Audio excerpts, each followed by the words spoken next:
Bismillahirrahmanirrahim. Assalamualaikum warahmatullahi wabarakatuh. Alhamdulillahirabbil alamin. Hamdan katsiran tayyiban mubarakan fih kama yuhibbu rabbuna wa yarda.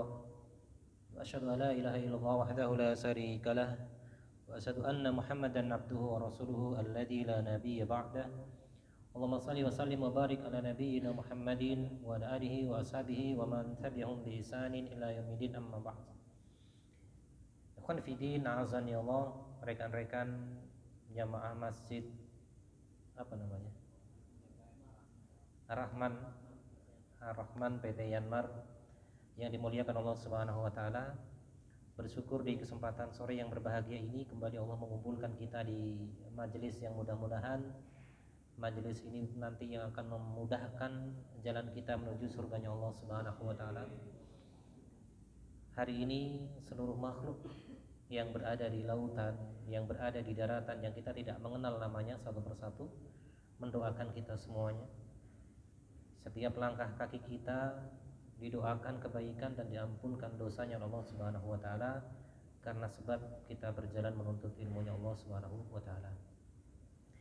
Salawat beserta salam senantiasa tercurahkan kepada junjungan kita Nabi besar Muhammad sallallahu alaihi wasallam, keluarganya, sahabatnya, dan semoga sampai kepada kita sekalian. Khonifitin azani Allah, hadirnya kita ke tempat ini, mampunya kita berjalan ke masjid ini, mampunya kita berada dalam setiap momentum ketaatan kepada Allah Subhanahu wa taala bukan menunjukkan kuatnya keimanan kita. Jadi antum semua hadir di tempat ini bukan menunjukkan kuatnya keimanan kita, bukan pula menunjukkan kuatnya ketakwaan kita, tetapi hadirnya kita ke tempat ini semata-mata karena pertolongan dari Allah Subhanahu wa taala. Qanifitina azani Allah, dalam teori sepak bola masa lalu, pemain pengganti itu tidak akan sama dengan pemain inti, gitu ya. Hari ini ana diminta menggantikan Ustaz Zainal Mutakin hafizahullah ta'ala, yang beliau mengantar istrinya sedang sakit ya. Kurang lebih sebelum asar tadi jam 3 beliau menelpon. Jadi beliau bilang, Tri, antum gantiin saya mengisi di Yanmar. Jadi kalau Kiai sudah memerintahkan, maka apa jawaban kita? Sami'na wa ata'na. Siap Kiai, gitu ya. Padahal nanti pada maghrib saya ada kegiatan di Grand Wisata, tapi karena Kiai yang minta, maka berangkat. Berapa minggu yang lalu juga sama, saya akan ada acara, tiba-tiba beliau nelpon, Tri, jam 9 gantiin saya kajian parenting di GCC, Grand Cikarang City. Baik Ustaz, saya datang. Jadi kalau Kiai sudah memerintahkan, sulit untuk menolak. Khonifitin azani Allah, di kesempatan sore hari ini kita akan mengkaji, atau saya kenalan dulu ya. Sudah disampaikan namanya ya. Baik, nama saya Triwinarto, tinggal di perumahan Telaga Pesona, ke Desa Telaga Murni, Kecamatan Cikarang Barat. Kemudian aktivitas sehari-hari mengajar, saya mengajar mata kuliah agama Islam di Politeknik LP3I Jakarta dan Mahat Islam Al-Qudwa Depok. Dan hari ini diamanahkan untuk menjadi pelayan santri di pesantren Yabunaya Purwakarta dan murid dari Ustaz Zainal Mutakin tentunya, gitu ya. Anak dua, yang pertama kelas 6 yang hari ini sedang karantina Al-Quran, mohon doanya mudah-mudahan dimudahkan. Yang kedua kelas 3 SD ya. Kemudian cukup ya. Kelahiran 19 November tahun 1984. Ada yang seumuran? Ada yang pantaran? Siapa yang lahir tahun 80-an? 84, 85? Berapa? 85. Oh, Masya Allah. Kita dekat-dekatan ya. Khonifitin azan ya Allah, kita hari ini akan mengkaji sebuah tema yang saya rasa tema ini penting sekali kita kaji, tetapi jarang dibahas di beberapa pengajian-pengajian. Kita akan mengkaji tentang bagaimana atau strategi apa yang digunakan baginda Nabi SAW dalam mendidik para sahabatnya sehingga menjadi generasi-generasi terbaik. Yang kita ketahui teman-teman sekalian, hari ini mendidik anak itu sulit atau gampang? Yang belum punya anak, ada yang belum nikah? 1, 2. Yang belum nikah berapa orang? 1, 2, 2 ya. Semoga pulang dari sini ketemu ketemu jodohnya gitu insyaallah. Dan tema ini teman-teman sekalian akan kita kaji, semoga nanti selesai waktunya. Kalau tidak selesai nanti saya persingkat biar selesai di pertemuan ini tuntas apa yang saya sampaikan. Jadi kita ingin mengkaji tentang bagaimana metode Nabi dalam mendidik para sahabat. Yang kita ketahui sahabat ini sudah digaransi oleh Allah Subhanahu wa taala. Wasabiqunal awwaluna minal muhajirina wal ansar walladzina tabi'uhum bi ihsanin radhiyallahu anhum wa radu an. Orang-orang yang pertama masuk Islam dari muhajirin, kelompok muhajirin dan ansor, dan orang-orang setelah mereka yang mengikuti kebaikan maka Allah ridha kepada mereka dan mereka pun ridha kepada Allah. Ini salah satu ayat kenapa kita harus mencontoh mereka ya. Kemudian produk tarbiyah atau pendidikan baginda Nabi SAW, anak-anak umur 10 tahun, 11 tahun, 12 tahun sampai 20 tahun di zaman Nabi yang difikirkan bukan urusannya sendiri, tetapi sudah memikirkan hal-hal yang besar tentang umat. Ya. Anas bin Malik, nanti kita bahas dalam kajian ini. Anas bin Malik umur 10 tahun bersama dengan Nabi. Ya. Beliau meriwayatkan hadis lebih dari 2000 hadis, dan disampaikan tidak ada orang yang paling mirip ibadahnya dengan Nabi kecuali sahabat Anas bin Malik. Kalau anak-anak sekarang umur 10 tahun, 15 tahun, 17 tahun apa yang difikirkan? Game online gitu ya. Atau anak-anak SMA itu kalau nggak punya pacar mereka khawatir gitu ya, Masya Allah. Iya, jomblo itu suatu musibah katanya ya. Saya selalu kalau mengajar kuliah itu saya sampaikan, bagi Anda yang jomblo maka bersyukurlah. Kenapa? Cara Allah menahan untuk mendapatkan sesuatu yang terbaik ya, jadi bersyukurlah bagi mereka yang jomblo. Mereka menjaga izah sampai nanti dipertemukan dengan jodoh yang terbaik. Ada yang bertanya, Pak, gimana dapat jodoh yang baik, dapat jodoh yang solehah, gimana caranya? Gampang. Apa caranya? Masya Allah. Ada door prize nggak ya? Memperbaiki diri sendiri, maka nanti kita akan mendapatkan yang baik. Seorang lelaki yang rajin mengaji, insya Allah dengan jujur dia ikhlas mengaji, maka nanti jodohnya juga sama ya. Karena tidak akan pernah salah. Orang baik pasti dapat orang baik, orang buruk dapat orang buruk. Allah, kita hari ini memasuki masa yang begitu sulit sekali dalam mendidik anak-anak. Daya pengaruh kita dengan media besaran mana Pak kira-kira? Media. Banyak orang tua yang kemarin tanda kutip stres gara-gara sekolah online. Anak-anak yang jarang pegang HP mau tidak mau pegang HP. Kalau sudah pegang HP, pelajarannya 1 jam, kira-kira main HP-nya berapa jam? Lebih dari itu, iya kan? Bahkan sampai banyak orang-orang yang mohon maaf ya, ketika sekolah offline, hari ini offline, mereka nggak semangat lagi karena terlalu sering dengan handphone. Dan saya mengajukan ke kampus, nanti kalau jam kuliah agama Islam saya maunya offline, tatap muka. Ya kenapa? Online banyak yang nggak jujur teman-teman sekalian. Kalau zaman antum semua dulu sekolah STM bisa diulang memorinya. Kalau bolos sekolah biasanya lompat pagar gitu ya. Lompat pagar, lewat kantin dan sebagainya. Tapi kalau sekarang bolosnya beda, videonya dimatikan. Jadi kalau saya lagi ngisi kuliah, itu banyak tuh video dimatikan. Nanti pas menjelang mau selesai kuliah baru dinyalakan. Jadi ada yang pakai alma mater cakep, tapi dia lupa mau ngambil minum, dia berdiri pakai kolor. Ya, adabnya gitu ya. Ada yang masih pakai sarung. Doa atasnya rapi, kan kita harus pakai alma mater. Rapi, masuk sisiran rapi, pas bangun ya itu. Ada yang celana kolor, ada yang pakai sarung. Terus mereka mematikan video dan lain sebagainya. Sehingga banyak yang berkeinginan mengharapkan sekolah segera tatap muka. Ya kalau di pondok nggak masalah tatap muka terus gitu ya. Tapi kalau yang sekolah di rumah nih, yang mohon maaf yang di negeri atau sekolah-sekolah yang nggak ada pondoknya, kadang-kadang ya mau tidak mau harus fasilitas media disiapkan. Kemudian khonfidina azanillah, daya pengaruh kita ini tidak sehebat media hari ini karena anak dekat dengan media. Maka kemudian ada seorang ulama India, Syekh Ali Hasan Ali An-Nadwi itu pernah mengatakan, kita akan masuk di zaman orang-orang yang penuh dengan kebingungan dan anti dengan agama. Hari ini banyak orang belajar agama itu nggak penting, ya kan? Agama apa sih? Malah justru hari ini kita akan saling dibenturkan. Teman-teman sekalian, saya pernah bukan mempertahankan ya, diminta salah satu perusahaan mengisi kajian di forum HRD. Saya bilang keberadaan masjid ini salah satu hal yang sangat-sangat dibutuhkan dan membantu manajemen untuk menghadirkan orang-orang berkualitas. Kenapa? Cukup satu ayat. Ya ayyuhalladzina amanu ittaqullaha yaj'al lakum furqana. Wahai orang beriman, jika kalian bertakwa kepada Allah, maka Allah akan berikan furqan. Kemudian Imam As-Sa'di dalam tafsirnya, furqan ini adalah kemampuan membedakan antara baik dan buruk. Kemudian orang ini memilih kebaikannya. Contoh, pulang bawa obeng punya perusahaan itu benar atau salah? Salah. Kita nggak bawa itu.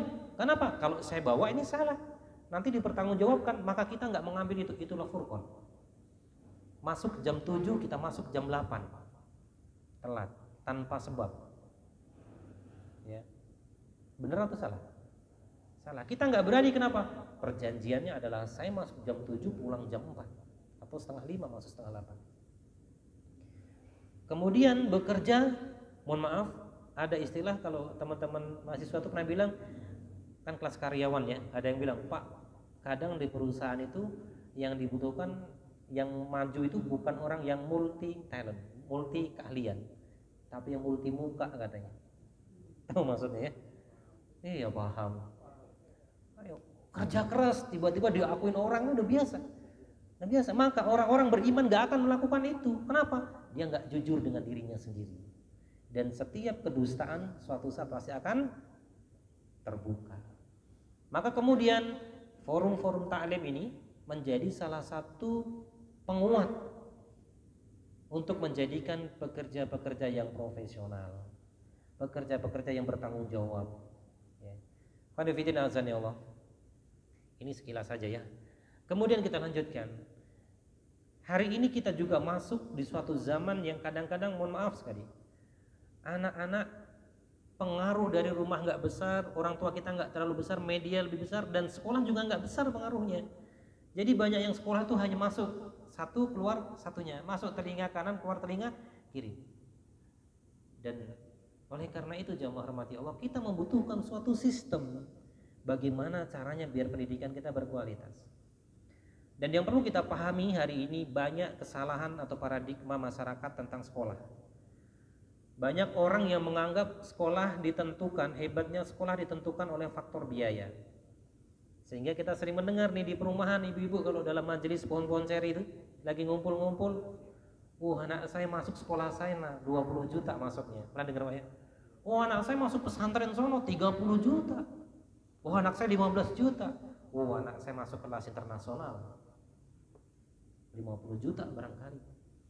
Jadi besarnya biaya menjadi sebuah kebanggaan. Tapi pertanyaannya adalah, apakah dengan biaya-biaya yang besar itu menjamin anak kita berkualitas? Tidak, teman-teman yang dirahmati Allah. Ada satu kisah ketika tahun 24 Maret ya, 24 Maret atau 4 Maret itu ya, ketika Turki Utsmani tumbang itu, simbol-simbol keislaman dihilangkan. Sekolah-sekolah berbau Islam dihilangkan. Tapi ada satu sekolah yang jauh dari kota, yang kemudian di sana itu ada ulama atau guru-guru yang ikhlas, yang sudah sepuh-sepuh mengajarkan ngaji, namanya Madrasah Imam Al-Khatib. Anak-anak di situ dibina, yang kemudian dari madrasah itu, karena madrasah ini tidak ketahuan oleh pemerintahan waktu itu, kalau ketahuan sudah dihancurkan, tidak terdetek, maka kemudian dari sekolah yang kecil itu melahirkan pemimpin-pemimpin besar hari ini. Dan Tuan Erdogan salah satu alumni dari Madrasah Imam Al-Khatib. Jadi sekolah-sekolah tidak serta-merta megahnya bangunan, sekolah yang mahal pasti menjadikan anak-anak berkualitas, belum tentu. Lantas apa yang menjadikan berkualitas? Nah, ini akan kita bahas. Maka kemudian baginda Nabi SAW dalam mencetak para sahabatnya menjadi generasi-generasi terbaik, maka yang pertama adalah hadis dari sahabat muda Abdullah bin Abbas. Ya gulam, wahai anak muda, aku akan memberikan sedikit kalimat atau sedikit pelajaran kepadamu. Teman-teman, kalau dulu sekolah guru mengatakan saya akan sedikit memberikan PR, senang atau enggak?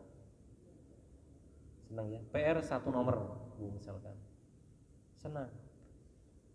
Maka kemudian baginda Nabi mengatakan, ya gulam, wahai anak muda, ihfazillaha yahfazka. Jagalah Allah, Allah akan menjagamu. Ya, ini ada dalam hadis Arba'in, ada dalam kitab Jami' Bulughul Maram juga ada. Apa makna menjaga Allah? Teman-teman, Allah Maha Perkasa, betul nggak? Allah yang menggerakkan jagat raya, Allah yang menentukan siapa yang wafat hari ini, siapa yang besok. Allah yang menjatuhkan dedaunan, Allah yang membuat sirkulasi udara ini tidak pernah berhenti. Tapi kemudian kenapa kok kita perlu menjaga Allah? Maka kemudian dijelaskan di dalam kitab Jami', maksud menjaga Allah adalah dengan kita melakukan ketaatan kepada Allah Subhanahu wa taala. Tetapi yang menarik hadis ini adalah yang pertama, bagaimana Nabi mengajarkan satu ilmu kepada Abdullah ibnu Abbas dengan membuat kondisi hatinya senang dulu. Bahkan dikisahkan ketika itu Nabi sedang naik kendaraan mewah, pemberian dari Raja Persia, kendaraan bukan kuda, bukan keledai, tapi blasteran di antara keduanya. Kendaraan mewah. Teman-teman, kalau kita naik kendaraan orang nomor 1 di Indonesia, naik kendaraan presiden, kira-kira senang apa tidak? Senang nggak? Saya yakin antum sekali-kali diajak naik mobilnya GM, diajak makan, senang nggak kira-kira? Senang meskipun keringat dingin, nggak berani ngomong, tapi senang. Lihatlah baginda Nabi ketika akan menyampaikan sebuah ilmu, dibuat senang dulu muridnya. Dan konteks guru dalam hadis ini, guru itu bukan hanya yang di sekolah, tapi siapa? Kita semua ini termasuk guru di rumah. Maka kemudian ketika menyampaikan sebuah ilmu, maka biarkan dia senang dulu. Yang kedua, Nabi pernah menyampaikan sebuah ilmu, ada sahabat itu melihat bukan wajah Nabi, tapi melihat cincin Nabi. Maka kemudian Nabi melepas cincinnya. Karena ada sahabat yang melihat, wah, cincin Nabi bagus nih, warna hijau. Oh, dilepas tuh. Untung saya nggak pakai cincinnya. Kemudian Nabi melanjutkan, maka hari ini ketika ada para pengajar, bapak ibu guru yang mengajar sembari memegang handphone, sudah ketahuan endingnya seperti apa. Tidak sesuai dengan sunnah Nabi Shallallahu Alaihi Wasallam. Saya pernah menyampaikan materi ini dalam salah satu pengajian para pengajar. Ada satu pengajar keluar dari ruangan, nggak tahu kenapa, wallahu alam.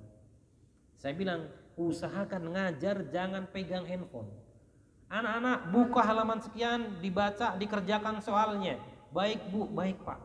Pak gurunya langsung buka handphone. Banyak gak kira-kira? Banyak. Ibu-ibu gurunya langsung buka handphone, lihat Shopee lah, lihat inilah. Sudah selesai? Belum bu, ya terus kerjakan. Ya. Nabi melepas cincinnya agar konsentrasi terbangun.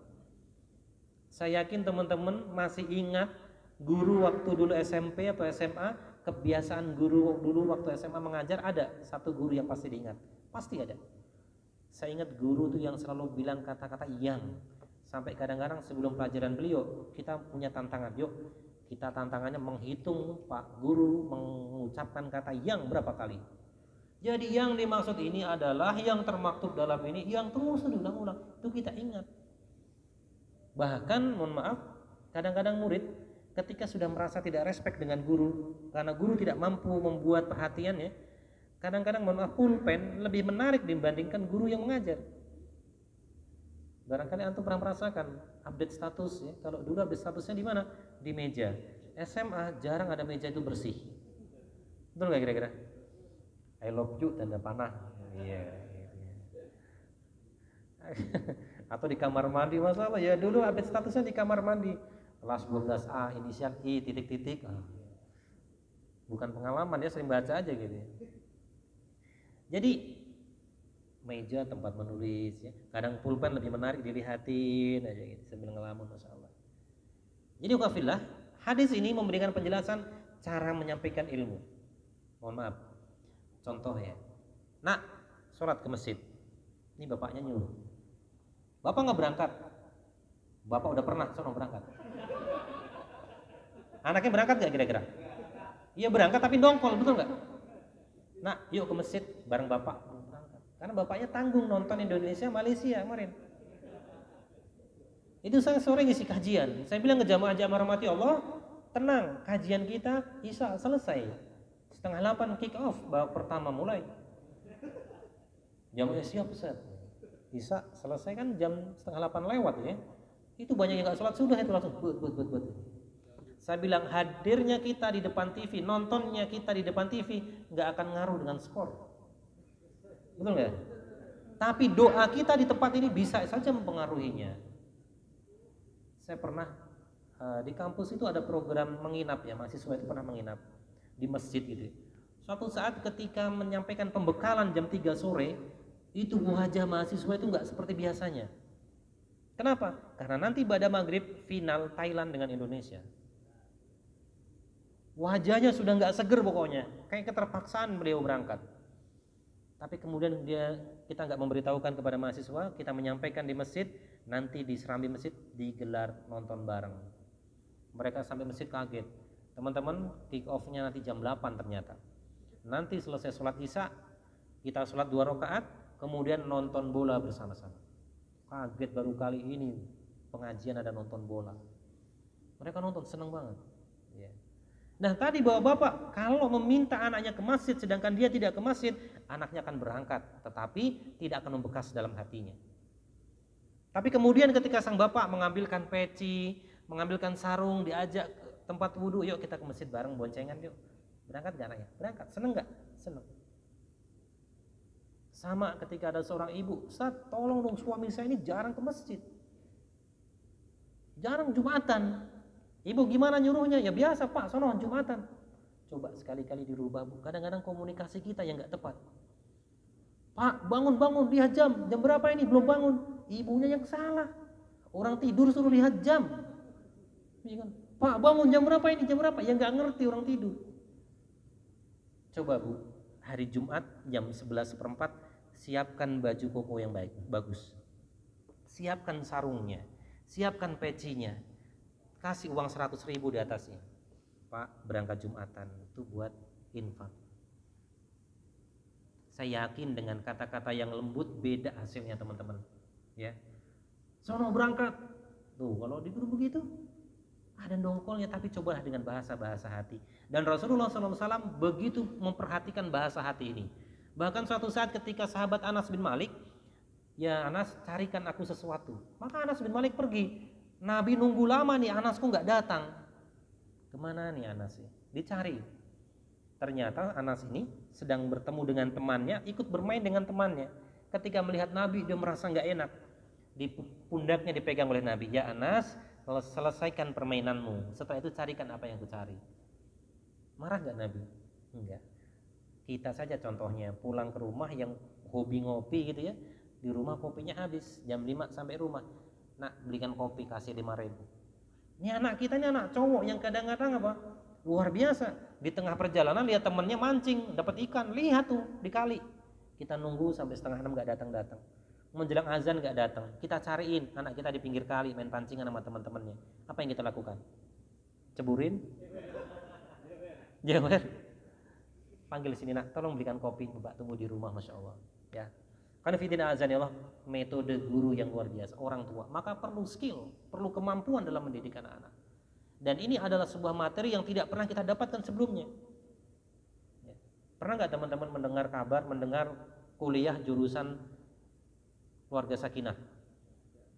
Jurusan apa? Keluarga sakinah. Jadi materi kuliahnya tentang apa? Menjadi bapak teladan, ibu teladan, cara mendidik anak, nggak ada. Maka kemudian ketika kita menikah, kemudian ada masalah di perjalanan, wajar, betul nggak? Karena kita belum pernah mengalami sebelumnya. Jadi kalau pernikahan nggak ada masalah itu bukan pernikahan. Saya yakin pasti ada masalah. Karena apa? Karena kita belum pernah merasakan, belum pengalaman sebelumnya. Kecuali udah pengalaman 30 tahun, terus yang kedua, ketiga. Tapi bagi kita yang belum memiliki pengalaman, maka ada masalah itu suatu hal yang biasa. Ini yang pertama. Tentang metode atau gaya guru mengajar, orang tua mengajar, ini perlu kita perhatikan. Yang kadang-kadang kita tidak menyentuh hatinya, tetapi hanya fisik. Jujur, dalam sehari teman-teman, pagi, ba'da subuh sampai kita menjelang tidur, lebih banyak mana? kita mendoakan anak kita sembari menyebut namanya atau marahi dia? Lebih banyak mana? Marah. Pernah nggak kita mendoakan menyebutkan namanya? Pernah tapi jarang. Allah doa Allah sudah tahu kan? Iya, Allah sudah mau tahu. Tapi ketika kita berdoa menyebutkan namanya akan membuat ikatan emosional yang luar biasa. Ya Allah, anak saya namanya ini ya Rob sedang ujian, mudahkan. Istri saya Rob sedang sakit, istrinya sebutin namanya sedang sakit, ya Allah sembuhkan, dan lain sebagainya. Nah ini perlu kemampuan kita di dalam mendidik anak-anak kita. Maka kemudian yang kedua, hadis ini selain metode, yang kedua adalah kualitas gurunya. Jadi teman-teman, keberhasilan pendidikan itu bukan serta-merta besarnya biaya, tapi sangat ditentukan kualitas orang tua di rumah sebagai guru. Dalilnya mana? Kan ada yang nanya begitu ya kadang-kadang ya. Dalilnya mana Ustaz? Ya, padahal kalau kita ngaji di pondok, kalau kiai sudah menyampaikan, kita udah nggak berani tuh nanya dalil. Pak Kiai mana dalilnya? Nggak berani kita. Ya, meskipun boleh tapi nggak berani. Dulu di pondok ya udah, sikoh aja. Di kitab ada udah. Tapi yang sekarang itu luar biasa. Ngaji-ngaji ustadznya YouTubean gitu ya. Kalau nanya dalilnya mana Ustaz? Masya Allah dalilnya mana? Sampaikan. Ya. Hadis ini, ikhfadillah ya faska, jagalah Allah, Allah akan menjagamu. Tafsiran hadisnya adalah nanti bisa dilihat dalam Syarh Arba'in. Orang yang melakukan ketaatan kepada Allah, Allah akan balas dengan apa? Penjagaan Allah kepada dirinya, keluarganya dan dunianya. Maknanya ikhfadillah, pengen anak-anak soleh, soleha, maka dimulai dari kita orang tuanya. Ya ayyuhalladzina amanu qu anfusakum wa ahlikum nar. Orang-orang beriman, jagalah dirimu dan keluargamu dari siksa api neraka. Maka kita dulu. Dalam konteks hadis tadi, hadis riwayat Imam Tirmidzi tadi, ketika kita melakukan ketaatan, maka Allah akan balas dengan penjagaan. Antum semua hadir di tempat ini yang merupakan bagian dari ketakwaan kepada Allah, balasannya bukan hanya pahala yang kita dapatkan, tetapi Allah memberikan penjagaan dan perlindungan kepada orang-orang yang kita tinggalkan di rumah. Antum yang belum nikah, hari ini calon-calon antum juga sedang melakukan ketaatan kepada Allah Subhanahu wa taala insyaallah. Pengen dapat jodoh yang solehah, maka jadilah orang-orang soleh. Kadang-kadang sekarang dibalik, pengen dapat jodoh yang solehah, ya, yang pintar didik anak ya. Sampai pernah ada seorang tuh minta, Ustaz carikan saya jodoh. Apa kriterianya? Yang pertama, saya S1 Ustaz, pengennya jodohnya juga S1. Kalau bisa guru. Katanya kalau guru pintar didik anak. Yang kedua, ya wajah ya jangan jelek-jelek amat lah, ya sedang wajahnya. Yang ketiga, keluarga baik-baik Ustaz. Keluarga baik-baik. Yang keempat, bapak orang tuanya nerima saya apa adanya. Anak bilang begitu Kalau ada buat anak dulu sih. Antum terlalu sempurna. Antum yang terakhir nih agak nyentrik. Orang tuanya menerima saya apa adanya. Antum udah kerja belum? Belum. Baru pengen. Wah sekalian, dekatkan diri kita dengan Rob, berusaha maksimal Allah berikan jodoh terbaik untuk kita. Tidak ada jodoh itu sempurna, betul nggak? Kalau antum mengharapkan kesempurnaan, maka jangan nikah dengan bangsa manusia. Karena nggak ada manusia sempurna, pasti ada kurangnya. Secantik apapun dia, sebaik apapun akhlak yang kita lihat, pasti ada satu sisi kekurangannya. Maka dari itu jangan pernah mengharapkan kesempurnaan. Jika engkau ingin mengharapkan seorang wanita seperti Aisyah, seperti Khadijah, maka jadilah seperti Nabi Muhammad. Kalau bisa, gitu kan? Pengen mengharapkan sesuatu yang tinggi, maka standarnya juga beda.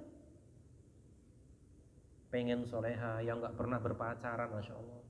Antum pacaran, wah sudah berapa kali Ustaz ganti-ganti, nggak bisa ikhlas sekalian. Nah, kesolehan kita orang tua sangat menentukan kebaikan, keberhasilan anak-anak kita. Maka kemudian ketika kita lelah, pernah nggak lelah ibadah? Malas ibadah pernah nggak? Kita semua merasakan malas ibadah. Pernah sesekali merasakan. Pernah merasakan futur. Maka kemudian ketika kita merasa malas baca Quran, malas ke masjid, maka bayangkanlah anak-anak kita membutuhkan kesolehan kita untuk kesolehan mereka. Mereka membutuhkan kesolehan kita. Tidak akan mungkin anak soleh lahir dari rumah kita sedangkan kita orang-orang yang rapuh hubungannya dengan Allah Subhanahu wa taala. Keluarga kita doanya apa? Ya Allah, pengen jadi anak saya hafiz Quran. Kita semangat ngapal nggak? Saya nggak semangat, Ustaz. Bisa anak titipkan ke sana, ke rumah tahfiz misalkan. Tapi perlu dibantu kesolehan dari rumah. Bapaknya subuhnya jam 6, baca Qurannya jarang, sholatnya belang-belang. Ya Allah, jadikan anak saya seorang ulama.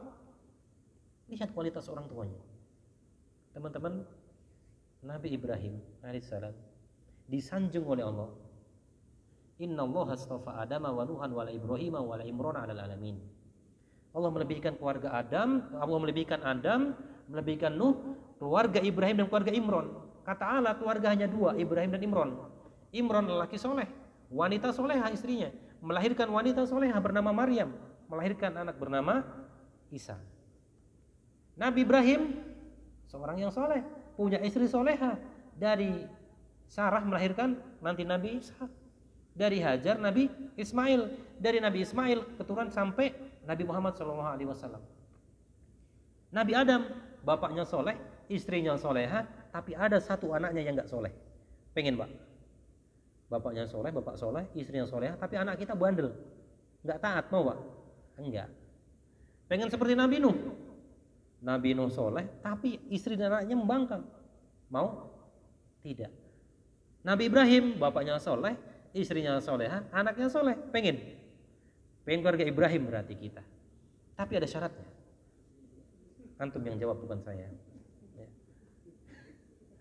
Ada Sarah dan Hajar. Jadi nanti kalau ditanya istri di rumah, Abi, apa materi kajian tentang keluarga Ibrahim? Masya Allah. Ya udah, kita penyontoh keluarga Ibrahim. Nah, baru antum jelaskan gitu ya. Siap-siap nanti perabotan berpindah posisi. Jadi was kalian perlu kita renungkan. Kalau kita sedang lemah baca Quran, malas baca Quran, malas ibadah, malas sholat, ingat anak kita membutuhkan kesolehan kita. Ya, kenapa? Karena kesolehan anak itu sangat dipengaruhi oleh kesolehan orang tua. Ada seorang imam tabi'in, Sa'id Ibn Musayyib pernah menjelaskan, aku menambah rakaat salat sunnahku untuk anak-anakku. Apa maksudnya? Semakin dia taat kepada Allah, maka Allah semakin memberikan penjagaan kepada keluarganya. Hingga kisah yang menarik dari seorang tabi'in, Sa'id Ibn Musayyib ini adalah ketika menikahkan putrinya. Beliau memiliki satu orang putri, cantik, hafiz Quran, hafal ribuan hadis, taat ke orang tua, rajin ibadahnya. Beliau mengatakan, anakku meninggal masuk surga. Tidak pernah membantah ke orang tua. Sholat 5 waktu kejaga, tahajudnya rajin, puasanya rajin, baca Qurannya rajin. Suatu saat putrinya dilamar putra khalifah, tapi ditolak Pak.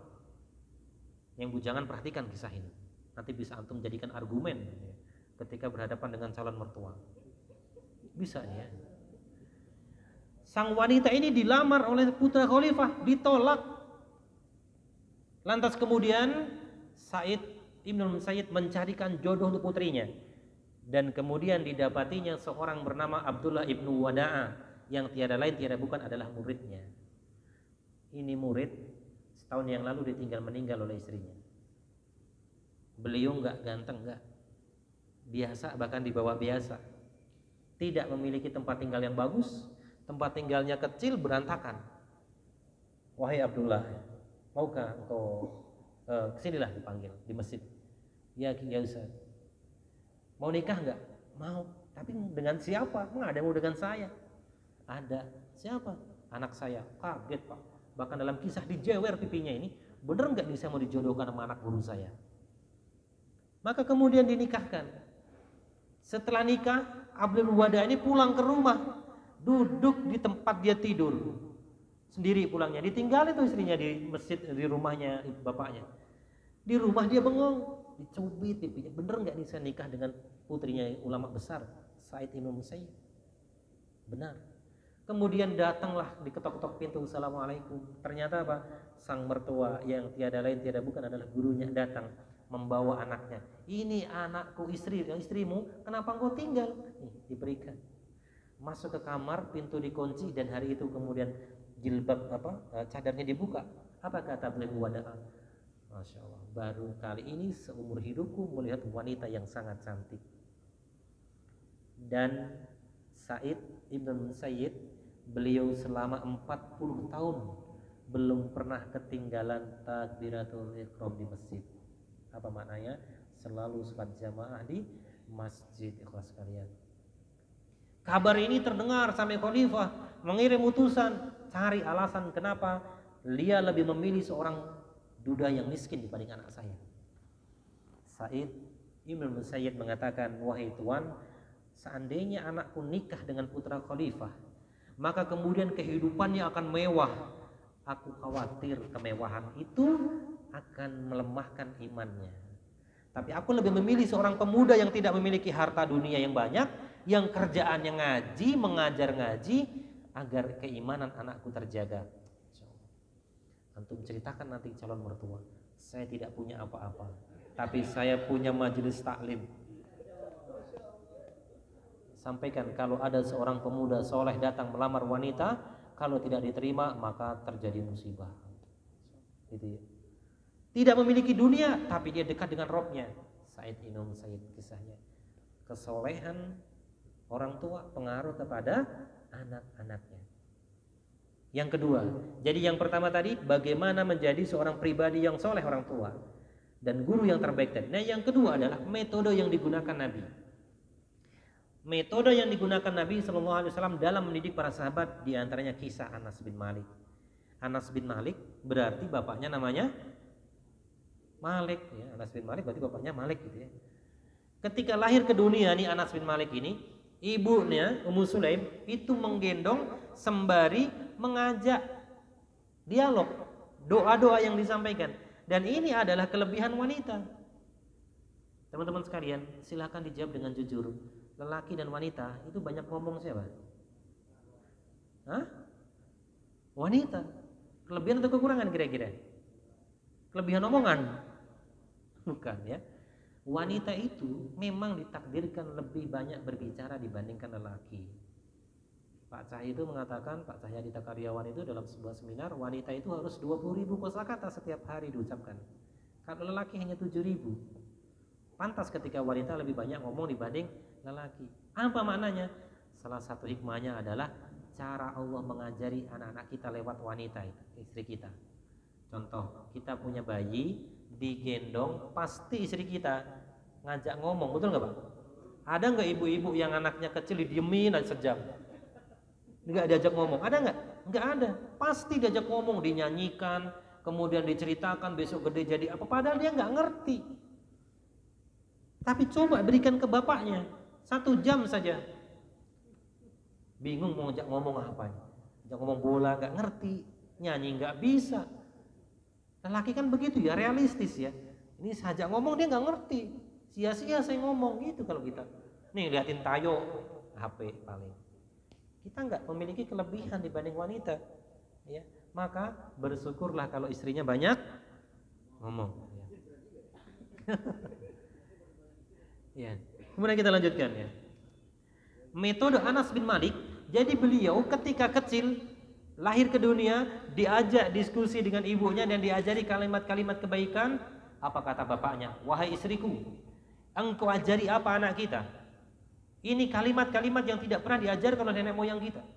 Sang istri mengatakan inilah kalimat-kalimat kebaikan untuknya. Maka kemudian sang ayah marah, kemudian pergi dari rumah. Di perjalanan bertemu musuhnya, bertarung, meninggal ayahnya ini. Kemudian Anas bin Malik dibesarkan oleh ibunya sendiri sampai dia dewasa. Umur 10 tahun teman-teman sekalian diajak untuk bertemu Nabi SAW. Tapi yang menarik, sebelum umur 10 tahun setiap hari ibundanya selalu menceritakan kisah pribadi Nabi SAW. Sehingga dalam benak Anas bin Malik kecil tidak ada tokoh teladan dalam hidupku kecuali baginda Nabi. Kenapa? Setiap hari diceritakan oleh ibundanya bagaimana keteladanan baginda Nabi, maka sudah terekam dalam benaknya. Saya besok ingin bertemu dengan Nabi. Pertanyaan saya, berapa banyak kisah yang kita ceritakan kepada anak-anak kita? Pernah kita mau tidur ngajak anak kita diskusi cerita tentang sahabat-sahabat Nabi? Teman-teman sekalian, model kisah dalam Al-Quran banyak sekali. Ini maknanya adalah kita juga diminta untuk apa? Mengkisahkan kisah-kisah terbaik kepada mereka, sehingga mereka memiliki tokoh-tokoh idola. Kita miris hari ini. Saya pernah tes kepada murid saya, mahasiswa saya. Teman-teman, sebutkan 5 sahabat Nabi kecuali 4 sahabat utama. Abu Bakar, Umar, Utsman, Ali. Selain itu silakan sebutkan 5. Waktu 2 menit. Susah, Pak. Susah. Ganti pertanyaannya. Sebutkan 5 pemain bola yang main di Liga Champions semifinal. Wah, hafal mereka. Messi, Ronaldo, Mane, terus siapa? Cavani. Wah, hafal mereka. Sampai bahkan nilai kontraknya pun hafal. Nih Pak, ada balik ke mantan, kontraknya sekian. Siapa? Ronaldo. Oh, apa? Yang wanita, silahkan sebutkan 4 nama-nama wanita yang diabadikan di dalam Al-Quran. Atau misalkan kita ambil, sebutkan pertanyaan sama lah, 5 sahabat Nabi kecuali yang 4. Susah Pak nyebutin Pak. Tapi sebutkan 5 artis Indonesia yang paling terkenal dan menjadi topik pembicaraan hari ini di media. Hafal mereka. Oh, si Anu habis kecelakaan di tol, sopirnya ngantuk main HP. Wah, apa? Oh, si Anu suami istri stres pakai sabu. Orang kaya padahal. Suaminya kaya, istrinya kaya, pakai sabu tiap hari. Hafal, Pak. Tapi dalam Islam banyak kita yang lewat. Makanya jemaah sekalian umat Allah, luangkan waktu-waktu kita sejenak, gak usah lama-lama. Kisahkan kisah-kisah teladan kepada anak kita. Saya juga nggak tahu Ustaz kisahnya, gampang, antum punya HP. Cari kisah Abu Bakar, kisah Umar, kisah Utsman, atau beli buku 10 sahabat dijamin masuk surga.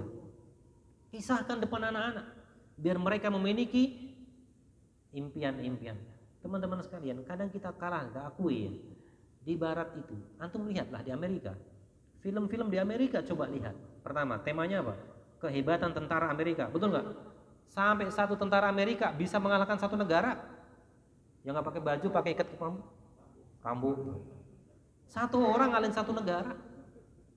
Film tentang ekspedisi ke planet, film tentang penemuan-penemuan. Apa maknanya? Kita bisa melihat ternyata mereka membuat film ingin merangsang anak-anak di negerinya untuk berpikir jauh ke depan.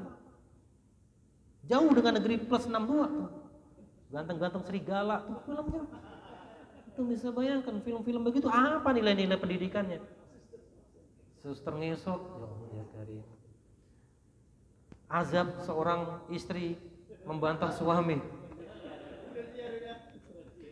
Istri meninggal di bawah JNE. Kenapa? Semasa hidup hobi belanja online misalkan. Ini kan film-film nggak berkualitas yang kemudian merangsang. Makanya sekarang teman-teman sekalian hati-hati. Kaum ibu semakin sering nonton sinetron, maka semakin banyak yang masuk dalam jiwanya, maka bayangannya adalah hidup harus selalu enak. Kenapa? Di sinetron ibu-ibu itu enak, bersihin kuku ya, punya pembantu, suaminya datang bawa koper terus kasih minuman, bibi ambilin minum, jalan-jalan, belanja, shopping. Gak ada tuh film yang gimana wanita dasarnya bolong nyuci, nunggu suami nggak datang-datang, marah, rambut sampai nggak kesisir, anak nangis belum masak nasi, jemuran kena hujan, nggak ada. Jadi semakin banyak nonton begitu, semakin banyak yang masuk dalam pikirannya, pengennya hidup enak, nggak siap hidup nggak enak. Memang semuanya sih kalau ditanya mau hidup nggak enak, nggak pengen.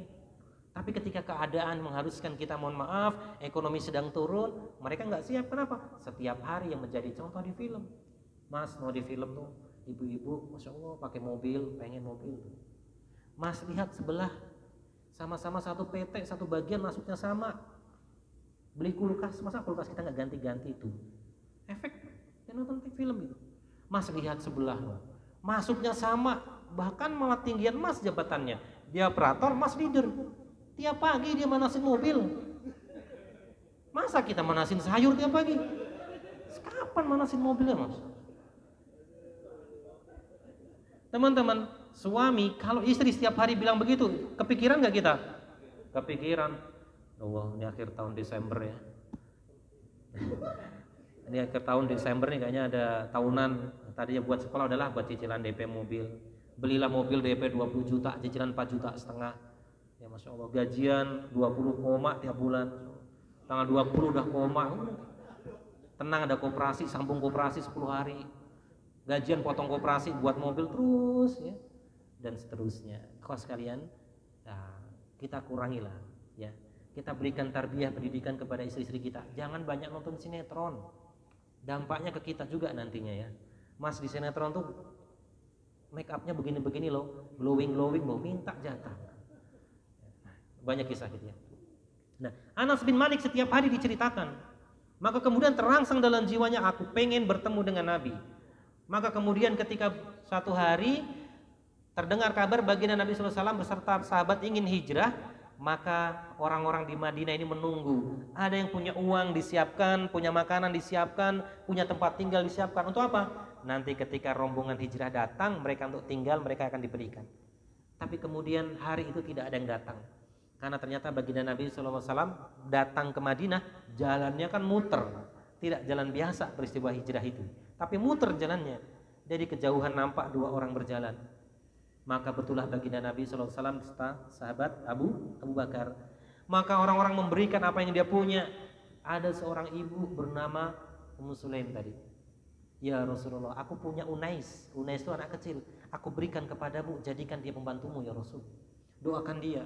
Maka anak kecil ini umur 10 tahun didoakan apa? Orang yang umurnya panjang, kaya, banyak ilmunya. Anas bin Malik. Kemudian bersama dengan Nabi hanya 10 tahun. Maka kemudian Anas bin Malik menjadi seorang pribadi yang berkualitas, sahabat yang paling mirip ibadahnya dengan Nabi SAW. Apa makna kisah ini teman-teman? Menitipkan anak-anak kita kepada para alim dalam proses pendidikannya.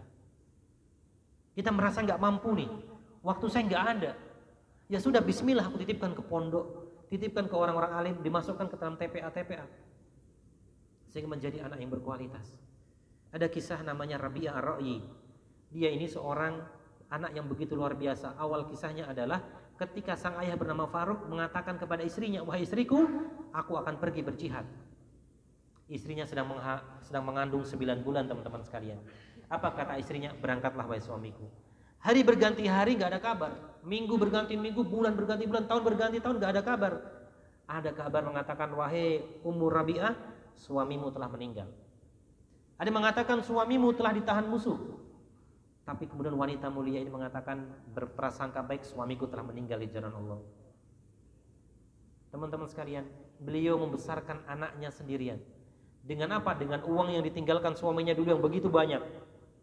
Ternyata Ummu Rabi'ah ini, anaknya kemudian diberikan nama Rabi'ah, dititipkan kepada ulama-ulama terkenal di kampungnya. Dititipkan ulama yang tafsir Quran, ulama ahli bahasa, ahli hadis, terus sampai kemudian teman-teman sekalian, tepatnya 30 tahun kemudian, ada orang tua datang ke Madinah, membawa senapannya, senjatanya, dengan wajah yang lusuh. Dia mencari rumahnya, sulit mencari rumahnya karena 30 tahun sudah berubah.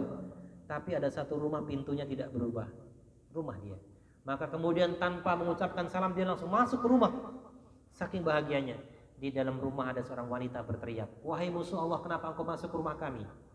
Maka kemudian suaminya bangun, langsung turun dari tempat tidurnya. Maka bapak-bapak ini dicekik lehernya. Wahai musuh Allah, kenapa kau datang ke rumahku? Siapa mengizinkan kau masuk? Kegaduhan muncul. Ada teman-temannya, di antara adalah ulama besar. Malik bin Anas datang membantu berkerumun di situ dan hampir dipukuli warga. Sang ibunda dari lantai 2 bangun karena gaduh melihat, langsung kaget. Ya Rabi'ah, Rabi'ah itu anaknya yang mencekik, lepaskan tanganmu. Kenapa ibunda? Dia masuk rumah kita tanpa izin. Ketahuilah dia adalah ayahmu yang 30 tahun lalu meninggalkanmu. Maka berpelukan. Ternyata bapaknya yang sebelum dia lahir ke dunia, bapaknya pergi berjihad. Mereka ngumpul ngobrol sampai Rabi'ah mengatakan kepada ayahnya bernama Faruk, wahai ayah, wahai ibu, saya mohon izin sejenak, waktu sebentar lagi azan, saya mau ke masjid azan, silahkan pergi, kata bapaknya. Sang bapak kemudian bertanya ke istrinya, wahai istriku, aku dulu meninggalkan uang 30 ribuan dinar, pokoknya banyak uang itu, dan saya yakin gak bakal habis sampai hari ini.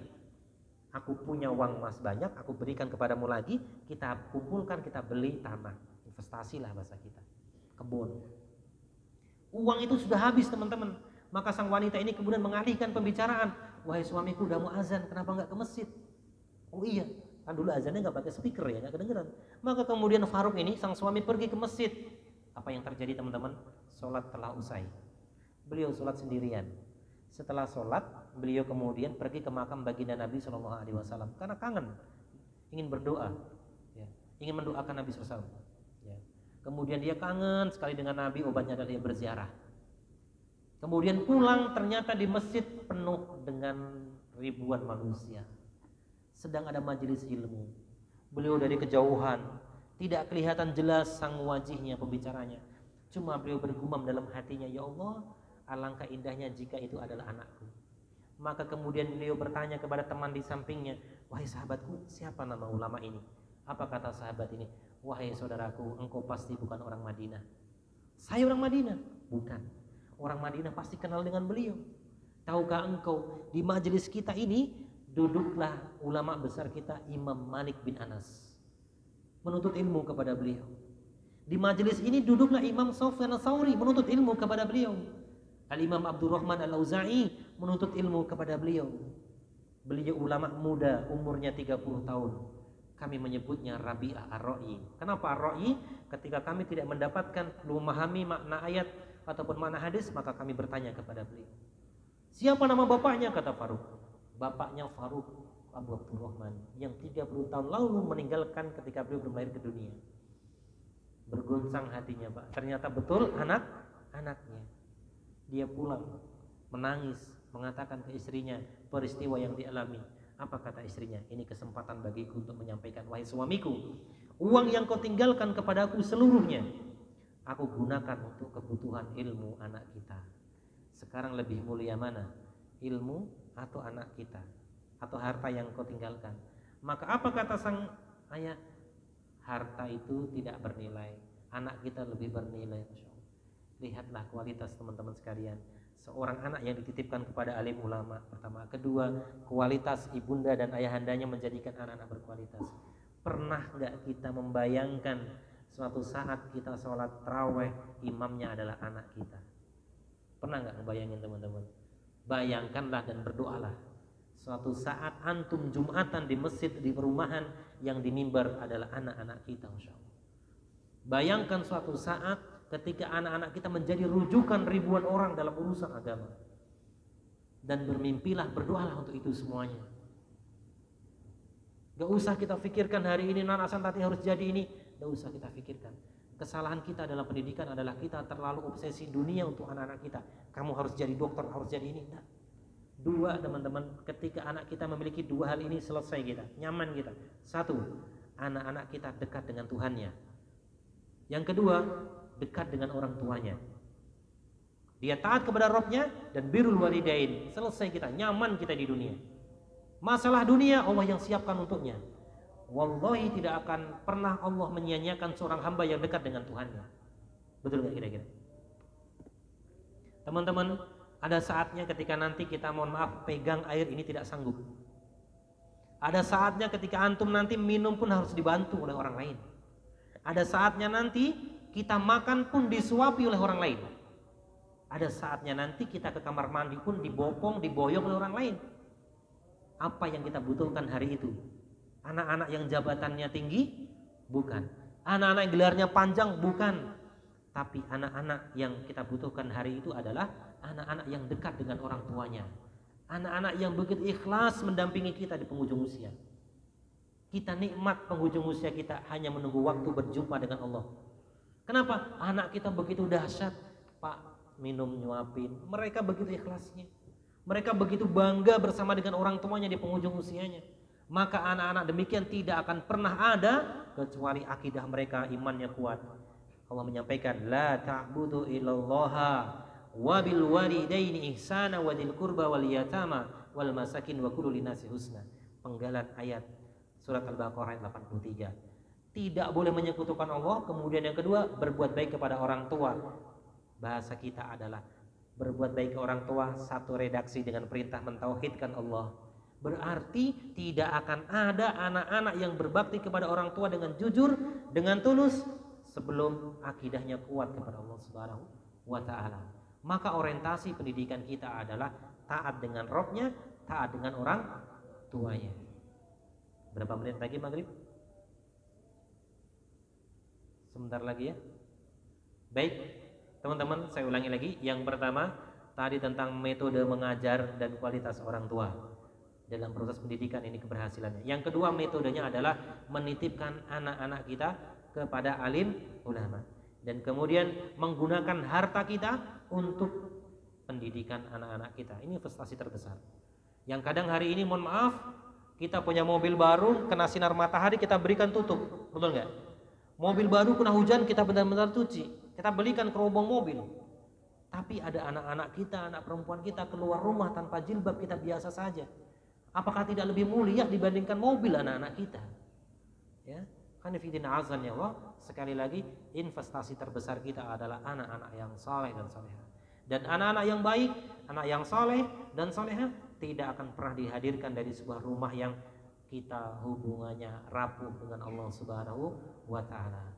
Kuatkan hubungan kita dengan Allah, maka Allah akan memberikan penjagaan, perlindungan, kebaikan untuk diri kita, keluarga kita, harta kita, dunia kita, dan insyaallah akhirat kita.